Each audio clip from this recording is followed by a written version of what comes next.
রিয়েলমির নাম শুনলে অনেকে ভাবতে শুরু করেন বাজেটের মধ্যে বেটার কিছু। তাদের কথা চিন্তা করে রিয়েলমি বাজারে এনেছে ভেগান লেদার ফিনিশিংয়ের C63। যারা সুন্দর ডিজাইন দেখে ফোনটি কিনতে চাচ্ছেন তাদের জন্য কতটা ভ্যালু ফর মানি প্রোভাইড করবে এই ডিভাইসটি বিস্তারিত থাকবে আজকের ভিডিওতে, সুতরাং স্কিপ না করে শেষ পর্যন্ত দেখতে থাকুন। প্রথমেই ফোনটার ডিজাইন নিয়ে একটু কথা বলা যাক। এটার বডি এবং ফ্রেম দুটোই পলিকার্বনেটের তৈরি, দেখতে অনেকটাই প্রিমিয়াম এবং ফ্ল্যাগশিপ ফোনের মতোই লাগে।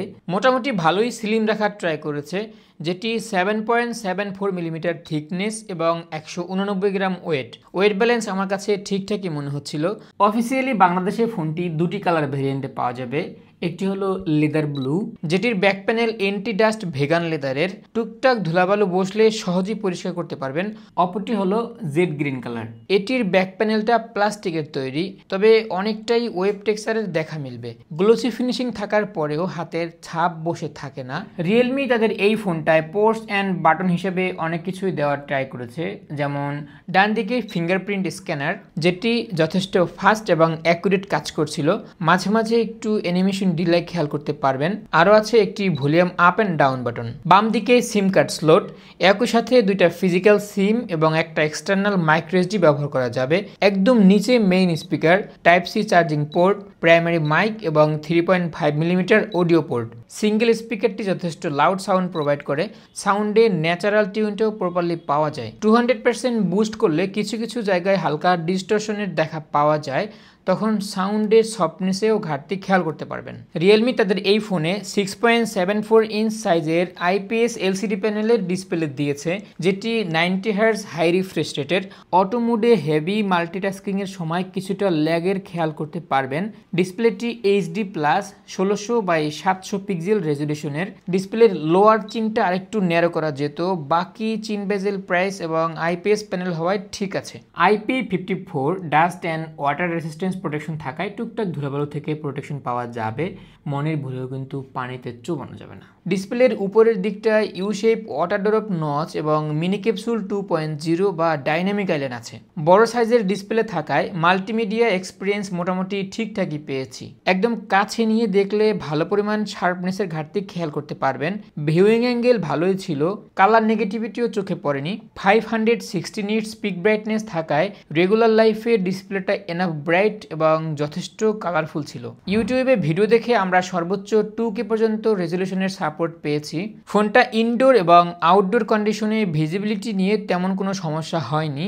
আউটডোর কন্ডিশনে ডিরেক্ট সানলাইটে মাঝে মধ্যে হালকা একটু ঝামেলায় পড়তে পারেন। 19,000 টাকা বিবেচনায় এখানে ফুল HD+ ডিসপ্লে হলে ভালো হতো, সাথে পিক ব্রাইটনেসটা আর একটু বেশি দরকার ছিল, কারণ মার্কেটে অন্যান্য ব্র্যান্ড সেম প্রাইস সেগমেন্টসে ফুল HD+ ডিসপ্লে দিচ্ছে। 2024 সালে এসেও তারা সেলফি ক্যামেরার মডিউলটি পরিবর্তন করেনি, এখানে পুরাতন you shape water drop notch দিয়েছে।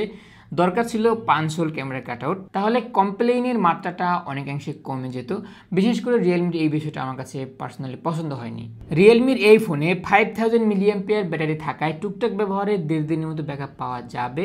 আর যারা একটু হেভি গেমিং করেন বা হার্ডকোর ইউজার আছেন তাদের ক্ষেত্রে ব্যবহারের উপরে ডিপেন্ড করে 5 থেকে 7 ঘন্টা ব্যাকআপ পাওয়া যাবে। তবে টেনশনের কিছু নেই, বক্সে থাকা 45 ওয়াটের সুপারভোক ফাস্ট চার্জার দিয়ে যেটিকে 1 ঘন্টারও কম সময়ে ফুল চার্জ করে নিতে পারবেন। রিয়েলমির এই ফোনটা বাংলাদেশে অফিসিয়ালি দুটি ভেরিয়েন্টে পাওয়া যাবে, 6/128GB 16,999 টাকা মানে 17,000 টাকা। অপরটি হলো 8/128GB 18,999 টাকা মানে 19,000 টাকা। 6GB মেইন র্যামের সাথে আরও 6GB ভার্চুয়াল র্যাম এবং 8GB মেইন র্যামের সাথে আরও 8GB ভার্চুয়াল র্যাম ব্যবহার করা যাবে এই ফোনটা থেকে। ফোনটি বর্তমানে পাওয়া যাবে ম্যাক্সন গ্যাজেটসে, তাদের সম্পর্কে বিস্তারিত দেওয়া থাকবে কমেন্ট বক্স এবং ডেসক্রিপশনে। আমরা যখন নতুন কোনো স্মার্টফোন কিনি সেটাই আমাদের এক্সপেকটেশন থাকে বেটার পারফরমেন্স, কিন্তু এই ফোনে প্রসেসর হিসেবে ব্যবহার করেছে প্রায় 2 বছর আগের ইউনি SoC টাইগার সিরিজের T612 12 ন্যানোমিটারের অক্টাকোর প্রসেসর। এই প্রসেসরটা ডে টু ডে লাইফ ভালোভাবেই পারফরমেন্স দিতে পারে, যেমন ফেসবুক, ইউটিউবে ভিডিও দেখা, অডিও এবং ভিডিও কলে কথা বলা ইত্যাদি ইত্যাদি। ডে টু ডে টাস্ক ভালোভাবেই সামাল দিতে পারে, সেক্ষেত্রে নোটিস করার মতো হিটিং ইস্যু আমরা পাইনি। এই ফোনে ব্যবহার করা চিপসেটটি সাধারণত লো বাজেটের স্মার্টফোনে বেশি ব্যবহার হয়। বিশেষ করে রিয়েলমি তাদের নোট 50 সিরিজে এই এসওসিটি ব্যবহার করেছে, যেটির দাম ছিল 11,000 টাকা। প্রাইস বিবেচনায় সেটি আমার কাছে পারফেক্টই মনে হচ্ছিল। 19,000 টাকা বাজেট বিবেচনায় রিয়েলমির এই প্রসেসরটা আমার কাছে একদম বেমানান লাগে। এখানে মিডিয়াটেক হেলিও G88 প্রসেসরটি ব্যবহার করলে প্রাইস সেগমেন্ট অনুযায়ী মিনিনের মতো পারফরমেন্স পাওয়া যেত। মাল্টিটাস্কিংয়ের সময় লাইট ওয়েটের 6 থেকে 7টা অ্যাপ্লিকেশন স্মুথলি রান করতে পারে। তখন ফোনটা হালকা একটু স্লো হয়ে যাচ্ছিল এবং হেভি অ্যাপ্লিকেশনগুলোর ক্ষেত্রে কিছুটা ল্যাগের দেখাও পাবেন। আমরা এই মোবাইলটি দিয়ে পাবজি এবং ফ্রি ফায়ারের মতো হেভি গেমসগুলো ট্রাই করে দেখেছি। হাই গ্রাফিক্সে মোবাইলের মাথা পুরাই গরম হয়ে যায়, মানে মোবাইল থেকে হিটিং ইস্যু খেয়াল করতে পারবেন। লো গ্রাফিক্সে শখের বসে মাঝে মধ্যে একটু প্লে করে দেখতে পারেন। আমরা যখন 2D এবং 3D গেমগুলো ট্রাই করেছি তুলনামূলক ভালোই পারফরমেন্স দিচ্ছিল, সেক্ষেত্রে আবার হিটিং ইস্যু আমরা পাইনি।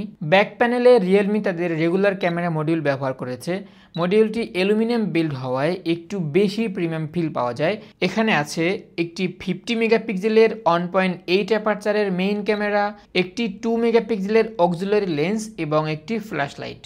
এখানে থাকা 2 মেগাপিক্সেলের অক্সিলারি লেন্সটি আমার কাছে তেমন কাজের মনে হয়নি।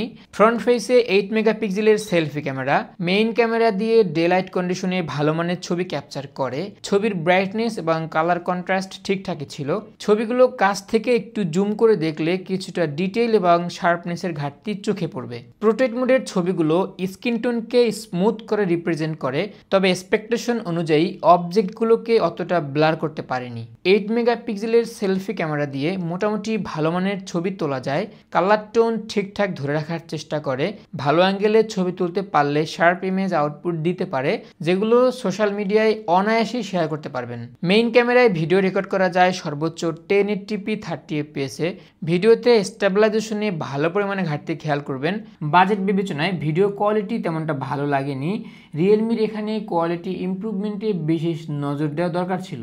রিয়েলমি তাদের এই ফোনকে অ্যান্ড্রয়েড 14 ভার্সনে রান করছে। ফোনটি অন করার পরে আমরা বেশ কয়েকটি প্রি ইনস্টল অ্যাপ্লিকেশন পেয়েছি।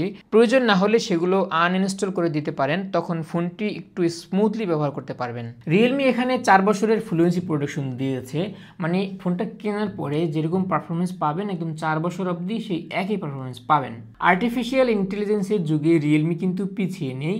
তাদের এই ফোনে বেশ কয়েকটি এআই ফিচার সংযুক্ত করেছে, যেমন AI gestures, AI noise reduction. Noise cancelling mic না থাকলেও এটি রিডাকশনের মাধ্যমে নয়েজ রিডিউস করা যাবে। ওভারঅল বলতে গেলে আমার কাছে এই ফোনের একটি দিক পছন্দ হওয়ার মতো, ফোনটির ব্যাক প্যানেল। বিশেষ করে যারা আইফোন টাইপের ক্যামেরা মডিউল খুঁজেন তাদেরও এটি পছন্দ হয়ে যেতে পারে। বাজেট বিবেচনায় এখানে স্টোরেজ স্পিকার খুবই দরকার ছিল। যারা হার্ডকোর ইউজার মানে হেভি গেমিং করেন তাদের জন্য এই ফোনটা রিকমেন্ড থাকবে না। ফেসবুক এবং ইউটিউবে ভিডিও দেখা, টুকটাক ফোনে অডিও এবং ভিডিও কথাবার্তা বলা, তাদের জন্য এই ফোনটা ঠিক আছে। এই ছিল আমাদের অব্যক্ত অভিমত। ফোনটি সম্পর্কে আপনার মতামত জানিয়ে দিন কমেন্ট বক্সে।